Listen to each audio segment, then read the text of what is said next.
We have got to work with countries all over the world, China, Russia, India, all countries. Take on the fossil fuel industry, transform our energy system away from fossil fuel to energy efficiency and sustainable energy.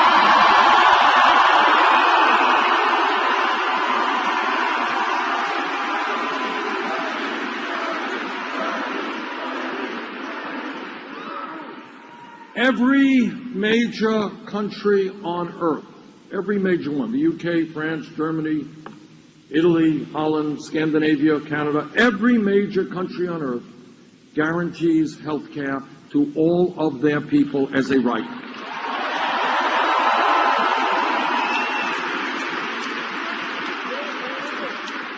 Now, the Affordable Care Act, and I'm on the committee that helped write the Affordable Care Act, has done some very good things. We have done away and eliminated this obscenity called pre-existing conditions. We have managed to keep young people up to 26 on their parents' plans. We have added 17 million people to the ranks of the insured. We have done away with discrimination against women who are paying too high prices for their health care premiums. But, this is an important but. Today, 29 million Americans still have zero health insurance. Many of you who do have health insurance are underinsured with high co-payments and high deductibles, all right? And every person in this room and in this country is getting ripped off unconscionably by the drug companies who are charging us the highest prices.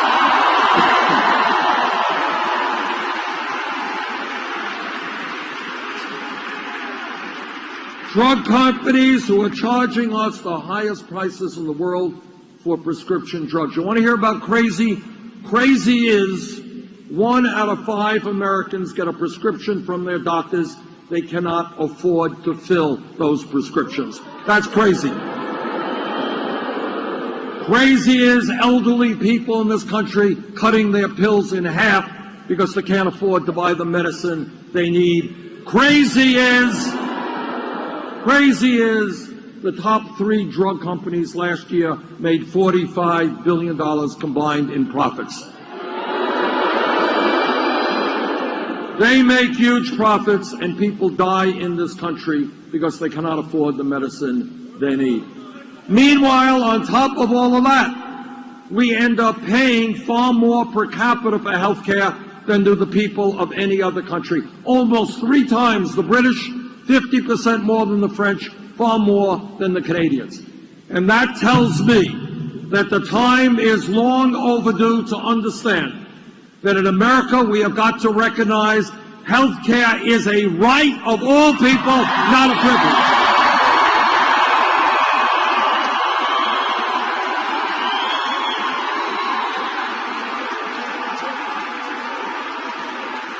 And that is why we need a Medicare for all single-payer program.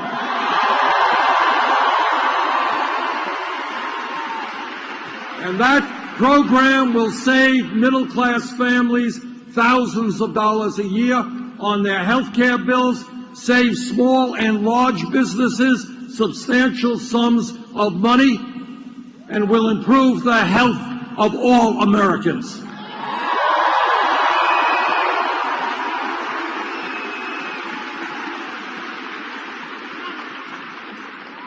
Now, everybody in this room knows that real change never takes place from the top on down. It always goes from the bottom on up.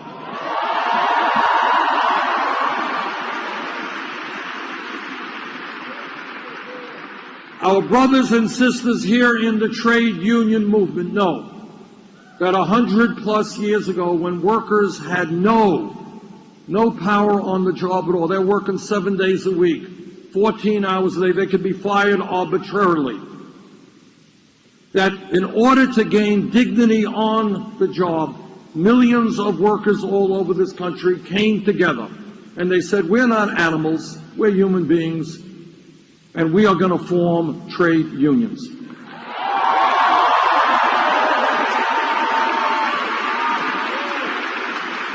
And it is the trade union movement that has helped build the middle class of this country.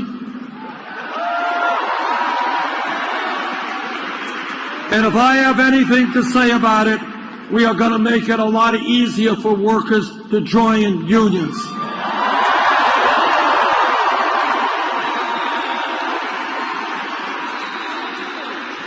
All of you know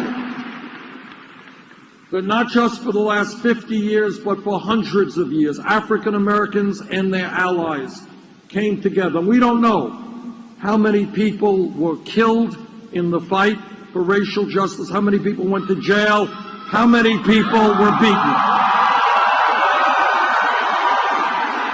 But we do know that millions of people stood up and said, racism, bigotry, segregation is not acceptable in the United States of America.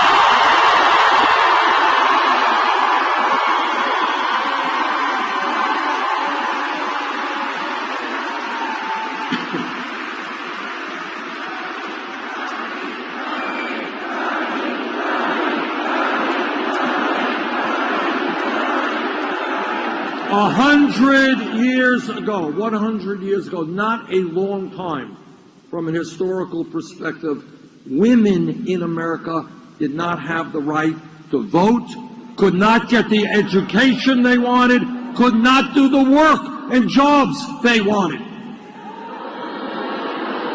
That's 100 years ago, no time at all, but women and their male allies came together. Women went on hunger strikes. They went to jail. Some of them died to say that in America, women will not be second-class citizens.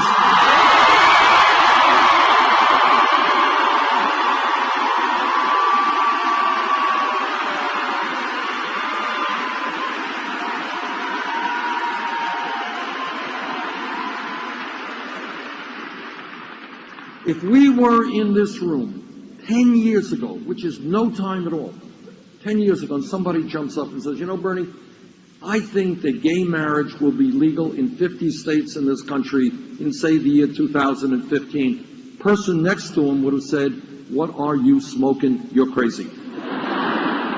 Which raises a whole other issue, but...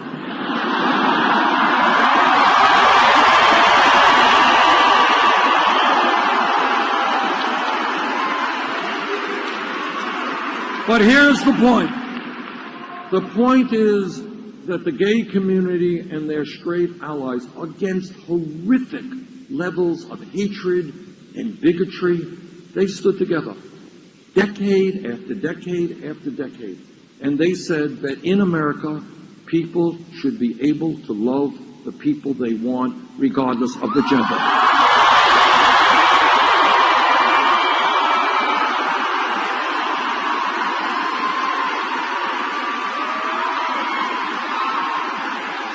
Let me give you another example, even closer to home.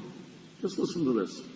If we were here, say, 6 or 7 years ago, 5 years ago, somebody jumps up and says, you know, Bernie, this $7.25 federal minimum wage, that's absurd. It's a starvation wage. Nobody can live on it. We got to raise the minimum wage to $15 an hour. The person next to him would have said, $15 an hour. You want to double the minimum wage? You're nuts. You're crazy. You're radical. It can't happen. Maybe $8 an hour, maybe $9 an hour, $15 an hour. Be realistic. And then you know what happened? As a result of the efforts of the trade union movement, people in the fast food industry, in McDonald's, in Burger King, in Wendy's, they went out on strike. They stood up. They fought back.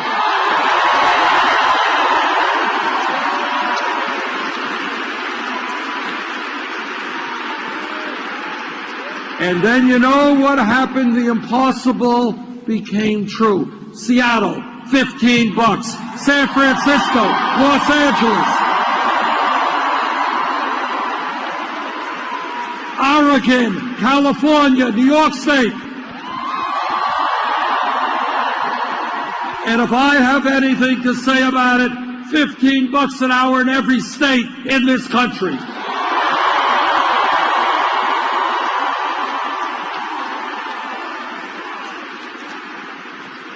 What is my point?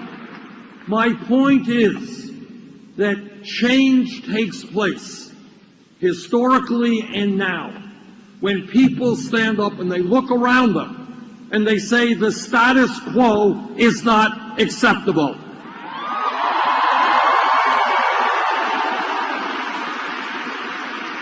When the exploitation of workers or racism or sexism or homophobia is not acceptable, we change things.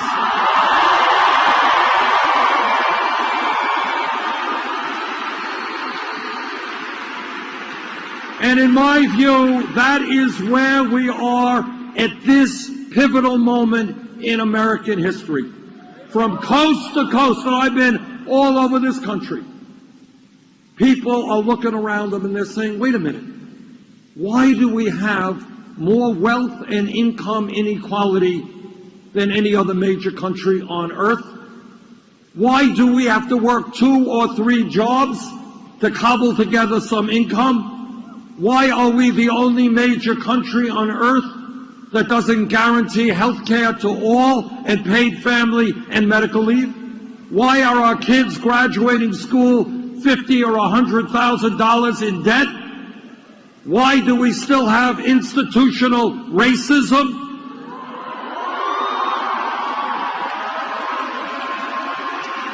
And unarmed people being shot by police officers?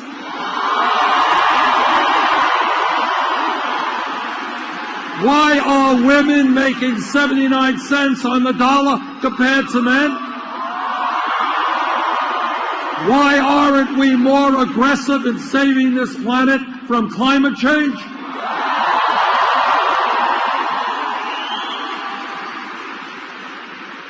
And people are looking around and they are rejecting the options that the corporate media gives us.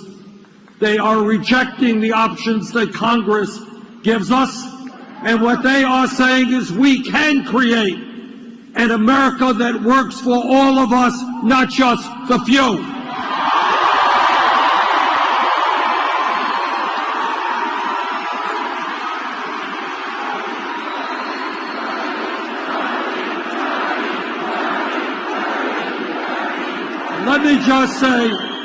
Let me just tell you what no other candidate for president will tell you. I very much appreciate all the support, but nobody, let me be clear, so we lay this out on the table here, no president, not Bernie Sanders or anybody else, can do what has to be done in transforming this economy, protecting the middle class by himself. Can't be done alone.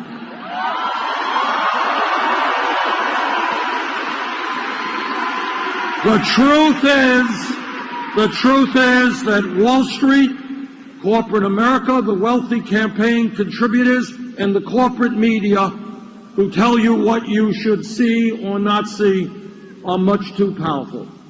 The only way we make change is the way change in this country has always happened, and that is with a political revolution, millions of people standing up.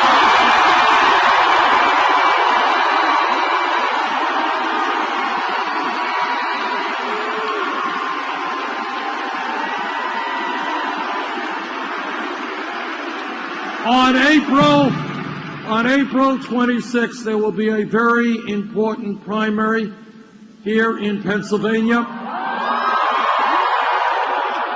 If the turnout is large, we'll win. If it's small, we'll lose. Please do everything you can to make sure that Pennsylvania helps lead this country into a political revolution.